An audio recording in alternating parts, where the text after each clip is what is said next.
Hey guys, Ultra Gamer here, and today guys I'm going to be doing a top 5, my first top 5 from Destiny with gameplay, and my first top 5 in quite a while. Today's top 5 is the top 5 things that the Dark Below did wrong. And I want to thank BlueMango123 for letting me use his account to get some footage for this. And there will be a top 5 things that the Dark Below did right on his channel.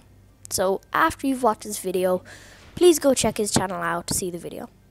Okay guys, let's get into the video. Okay guys, coming in at number 5 is the hard mode raid on Crota. Now, Crota's End was a great raid, I really enjoyed it, and the only reason that it's here is because I feel like hard raid didn't add enough. Like, it gave access to the Necro Chasm, but that wasn't great. The hard raid was a little tedious and annoying. I really didn't enjoy it. I enjoyed all the raid, and even the hard raid isn't the worst, and that's why it's so low on this list. But still, I feel like they could have done so much better. I mean, if you look at the Vault of Glass, the exotic that you could get in it is actually being used in the footage is the Vex Mytho class. And the Vex Mytho class, even though it's been buffed and nerfed, has always been one of the best guns. While Necro Chasm really hasn't. It just didn't add enough. I enjoyed the weapons and everything, but the raid itself, I just didn't really like. So okay guys, coming in at number 5, Crota's End hard mode.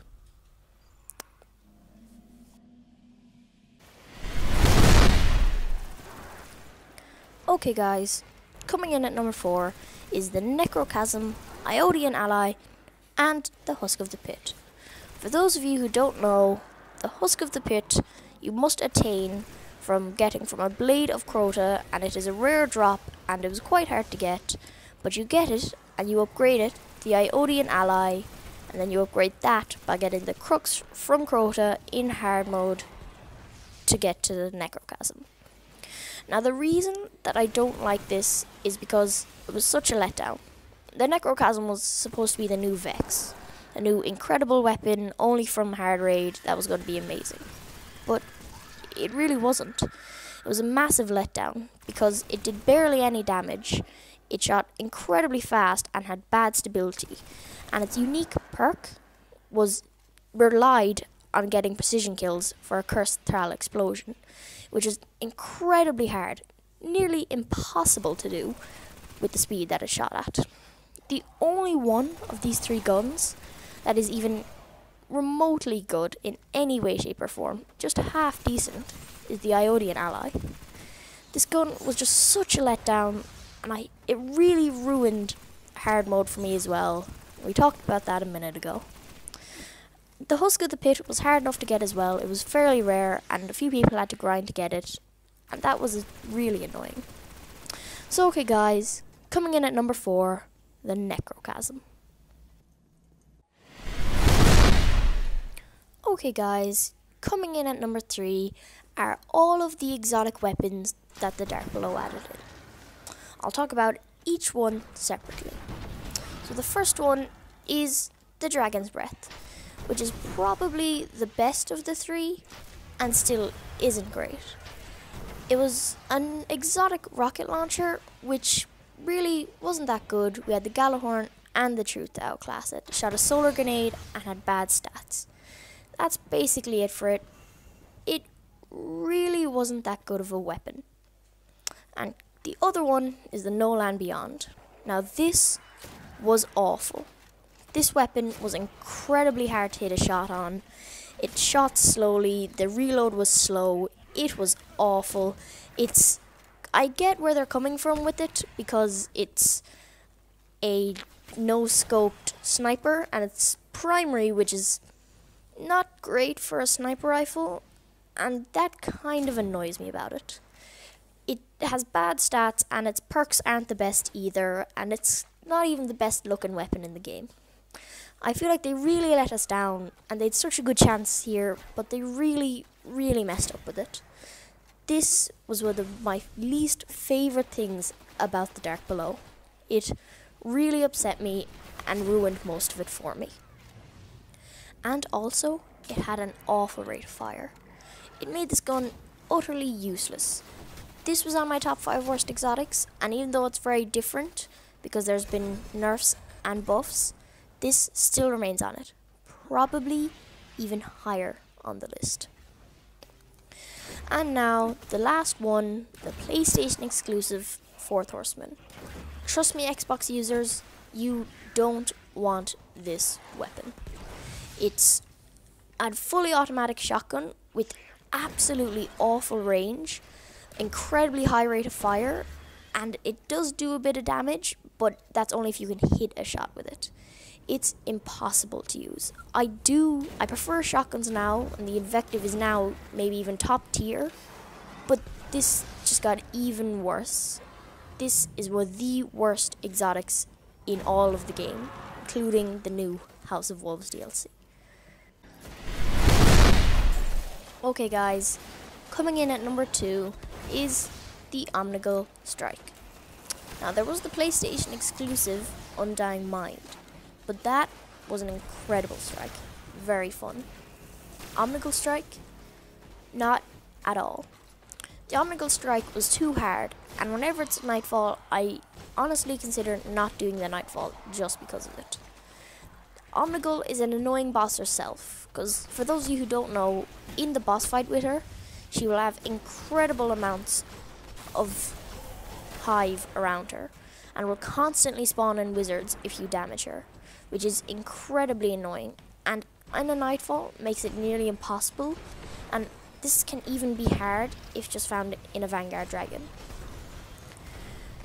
This really, again, brought down the Dark Below for me, because I did like a lot of things about it, but this really wasn't one of them.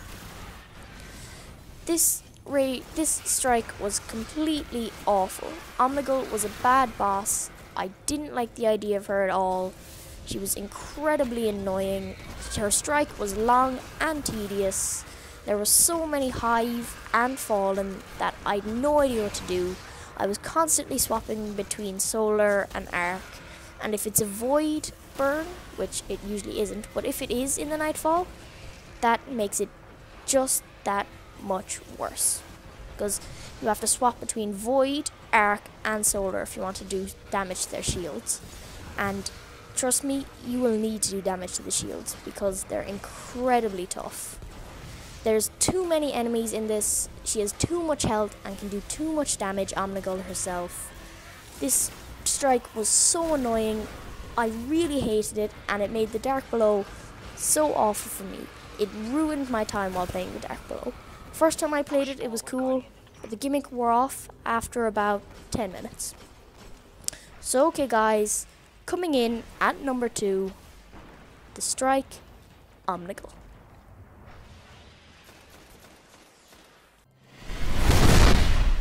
Okay guys, coming in at number 1 is the matter of ascending your weapons in the Dark Below.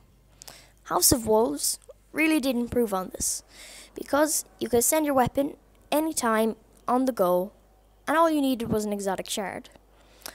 But Dark Below didn't have this. Instead, you had to have a ton of glimmer, an exotic shard, and the weapon.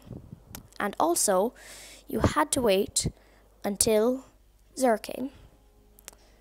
And he didn't always have the weapon you wanted, because he had a different exotic weapon and armor upgrade every week, and only had a certain few. So let's say I want to do a Crota's End raid, but the group I'm trying to get with say I have to have a Galahorn. So let's say I have a pre-patched Galahorn, and I think, oh, I'll just wait for Xur, I'll upgrade it, that's fine. Xur comes, doesn't have the thing I need to upgrade my Galahorn. Because of that, I'm after missing a raid and possible exotics and legendary raid weapons. This was incredibly annoying. Like, the House of Wolves did this so well and so perfectly, and this did it so awfully. You barely ever upgrade your weapons when you wanted it. Whenever I wanted an upgrade for, let's say, Acleophage Symbiote, Xur rarely ever had it. Let's say I had an upgrade. I want an upgrade for my Saras regime. Zur rarely ever had it. Zur was incredibly annoying in the Dark Below as well, because of this ascending thing.